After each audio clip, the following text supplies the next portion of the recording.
Hey, it's Junkman with VintageRock.com at NAMM 2011, and I'm here at the Engel booth with guitar player Greg Goldy. How you doing, dude? Doing good. It's good to see you again. Always a pleasure, my friend. We hung out together before. We actually did hang out together before. We're neighbors as well, too. You know, he lives in the next town over from me over here in the OC. But, dude, what's going on with you and Engel? Tell us about your association with Engel. When I first joined Dio, believe it or not, the very first song called "Time to Burn" was recorded without a Marshall. It was recorded with a Fender, but I really wasn't that happy with the sound. So, but Ronnie was very methodical. It's got to be Marshall. It's got to be Marshall. So every tour we ever did, every recording we ever made was Marshall. And there's a man named Michael Berger behind me. He works with Deep Purple and worked with us. So he became a local West Coast distributor for Angle. He said, "Hey, why don't we just bring a head over? You guys can try it." So he said, "All right," because of his relationship with Michael. And I love Ronnie to death, but he is stubborn. Always was. What are his better qualities? Stubborn. So we brought the head in, plugged one of his guitars in, and it sounded like it was amazing. Ever since then,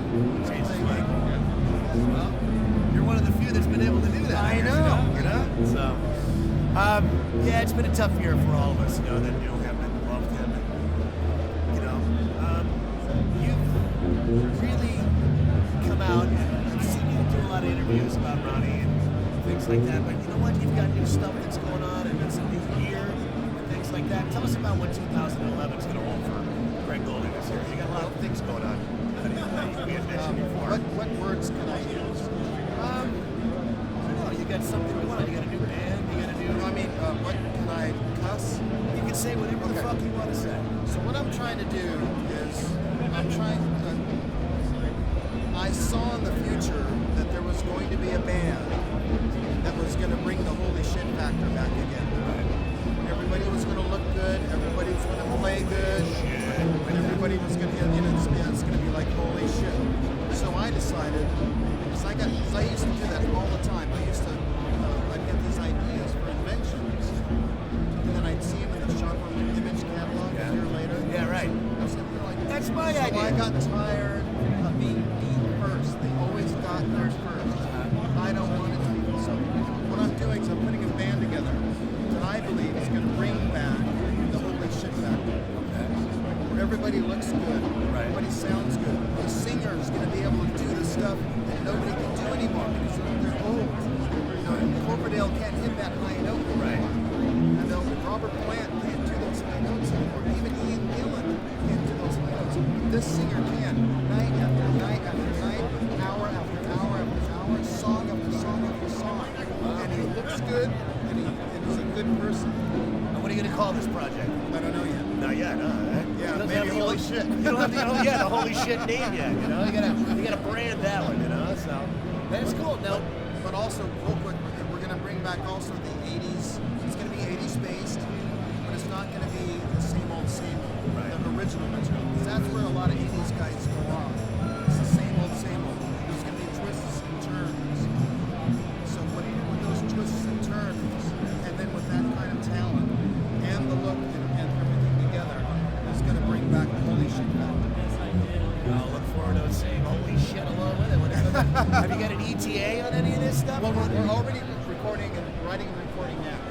So hopefully we'll be done in a few weeks to at least get a couple of songs as a preliminary demo to bring in some of the the close circle. Like you would be one of our close circles. Of course, KNAC.com. Like, hey, check this out, see what you think. Of course. So we're not done with that yet. It's just that the economy has been so hard on all of us. We're working at a fucking snail's pace. We have investors that are interested now that might be able to put this thing into start to become a train. Well, seeing you up on stage again would be a real treat. It's been a while, you know. So I'm not over my mourning period of Ronnie, because I still tear up and I still cry for his death and his loss. But at the same time, you know, it's like being a widow. Yeah. It's like I'm a male widow. Is what it's like. He gave you your start in the business too. Him and I, yeah, he was the reason why I am anything. And then we became friends, and then we worked side by side, and then we created some music that has never ever been duplicated by another Dio band before. Right. And but most of all, we were close. We were close friends.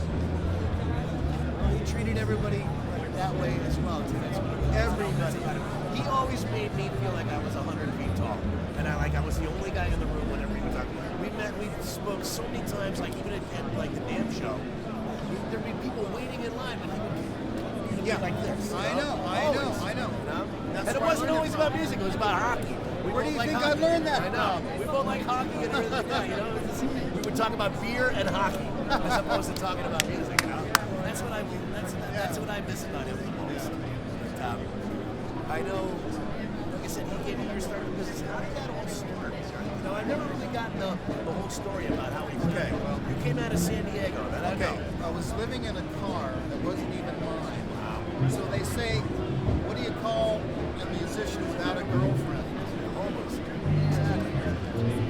So it was her car that I bought, really, but it was her car.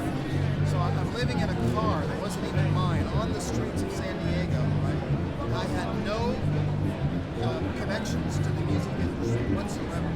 All I had was a guitar and $20.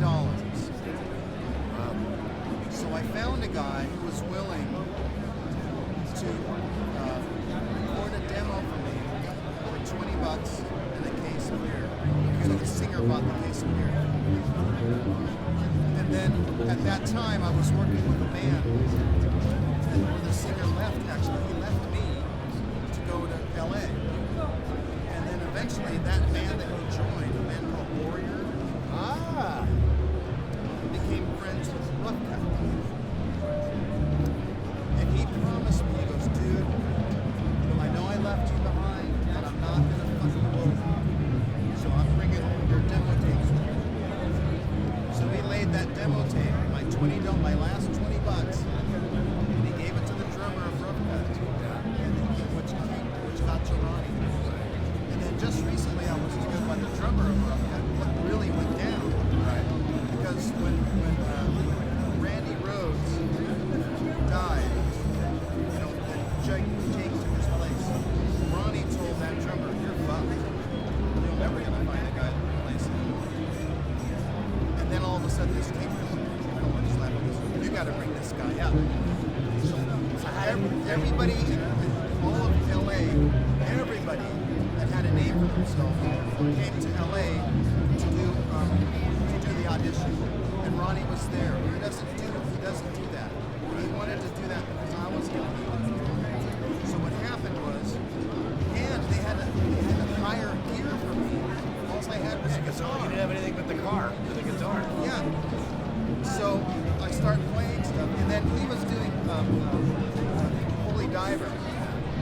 So at the time, when he does albums, once in a while he'll put the files and all of his lyrics will go back because he's creating new lyrics. So he'll file them back. So but I told him what a great fan of his I was, and this is the way he knew. Because when he got so inspired by the way I was playing that he wanted to sit in on the audition. Oh, no kidding. So we did Man on the Silver Mountain. What does he do? Cheek to cheek, whisper to whisper. What's the lyrics to the second verse?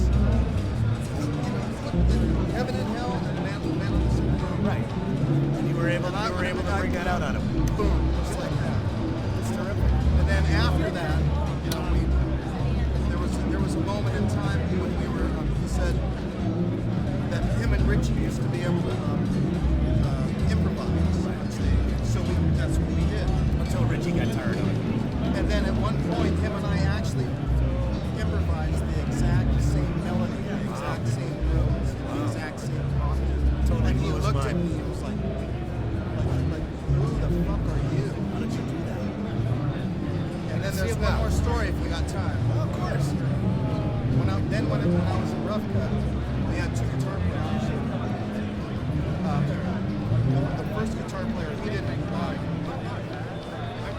wasn't. He didn't do homework. He just showed up. So Right. that way the solo had to be worked out. And that's what Ronnie was used to. Most guitar players just show up. That's why you want a solo. And it takes about 3 to 4 hours to do a single solo. So 3.5 hours go by. So now Ronnie goes, okay, Craig, it's your turn. It's a 2-guitar band. So now it's my turn to do the solo. And I said, well, I worked something out last night. Would you like to hear it first? And he goes, sure, why not? So they get me set up, got my headphones, out in the little fucking room, you know. And I play through it. And I hear laughing in the headphones and it's done. I look into the over here it would be, in my world, over here would be the control room. Right. And they're laughing. So I got, oh, what do you think? So he goes, try this one. So I did it. Laughed, looked in the control room. They're laughing. Just one more time, a little bit more confidence. So I played it again. They're laughing. He goes, come in here. I go, oh, fuck, man, I'm really going to get it now. I thought I was going to get a really good last year. So he played me the solo. He goes, what do you think? I go, I don't know. Can I hear the second one? He goes, no. I go, why not? Because that was all 3. No kidding. They were identical. Really? You're done. Wow. You're a savant. How do you do that? You know, you're done. Wow. It was like, Three took like takes. maybe 5 seconds. Get it. And he would bring in like Tommy Lee and all And he these knew immediately. And he knew immediately. That's exactly the sound that he wanted to get. And then when we were in the studio, I looked at him and I said, I wish I could be in your band. And he stopped the tape. Back then they had tape. With a button that you could stop.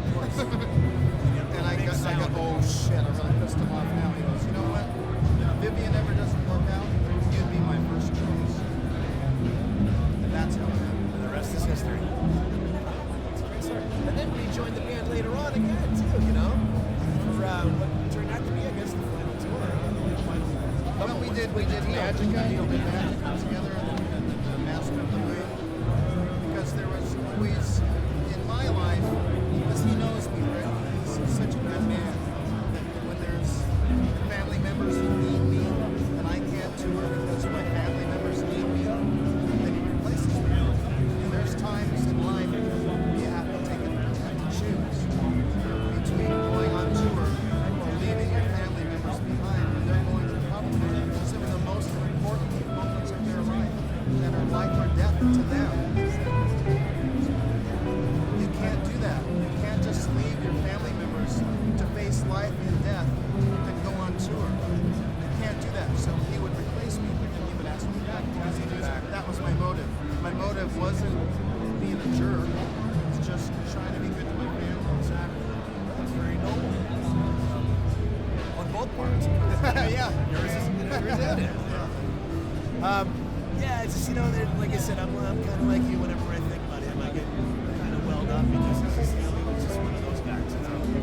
And I can't wait to hear the holy shit band or whatever we're going to be calling things out. And anything else? What else is happening, man? I mean, gear-wise, besides Engel, tell us about guitar-wise or ESP anything else? guitars, ESP.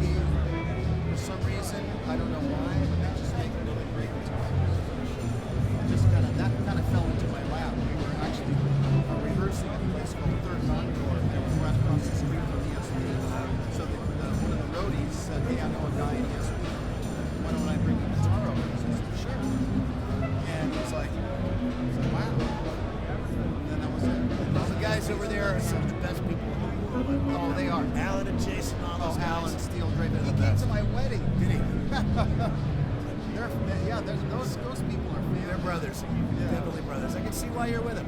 Plus, like I said, you know, on top of that, excellent guitars. On top of it all, yeah, they make really cool guitars. Yeah. On top of the fact that they're brothers, you know. So, dude, I wish you a great 2011. I mean, obviously, your name is going to be as fun as anybody's. How can you not love these guys, man? It's my favorite weekend of the year. You know, I run into people like you. I run into old friends everywhere.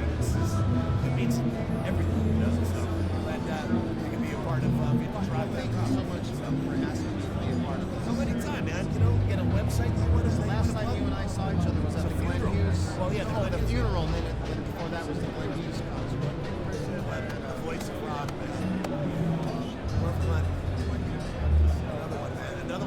nice. It's just like, Just nails you. He just pierces your soul. With a single note, he just pierces your soul. what it takes. Yeah.